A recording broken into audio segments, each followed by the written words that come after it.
नमस्कार, आपण पाहत आहात MDTV मराठी न्यूज।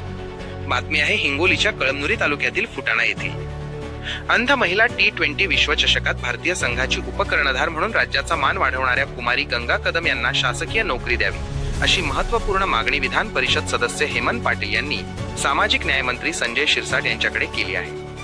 कळमनुरी तालुक्यातील फुटाणा गावातील गंगा कदम यांनी नोव्हेंबर 2025 मध्ये झालेल्या पहिल्या अंध महिला T20 विश्वचषकात उपकर्णधार म्हणून उत्कृष्ट कामगिरी केली। भारतीय संघाने विजेतेपद मिळवल्यानंतर पंतप्रधान नरेंद्र मोदी आणि राष्ट्रपती द्रौपदी मुर्मू यांच्या हस्ते त्यांचा विशेष सत्कारही झाला होता। विशेष म्हणजे त्या संघात महाराष्ट्राची एकमेव प्रतिनिधी होत्या। मात्र दुसरीकडे गंगाच्या कुटुंबाची परिस्थिती अत्यंत बिकट असल्याने वडिलांच्या निधनानंतर घरची सर्व जबाबदारी आईच्या मोलमजुरीवर आहे। 8 बहिणी, एक लहान भाऊ, उत्पन्नाचे कोणतेही साधन नाही। या पार्श्वभूमीवर गंगा कदम यांना दिव्यांग कोट्यातून वर्ग 1 शासकीय नोकरी आणि प्रोत्साहनपर मानधन तात्काळ देण्यात यावे अशी विनंती हेमंत पाटील यांनी केली आहे। या प्रकरणाकडे सरकार सकारात्मक पद्धतीने पाहते का हे पाहणे आता महत्त्वाचे ठरणार आहे।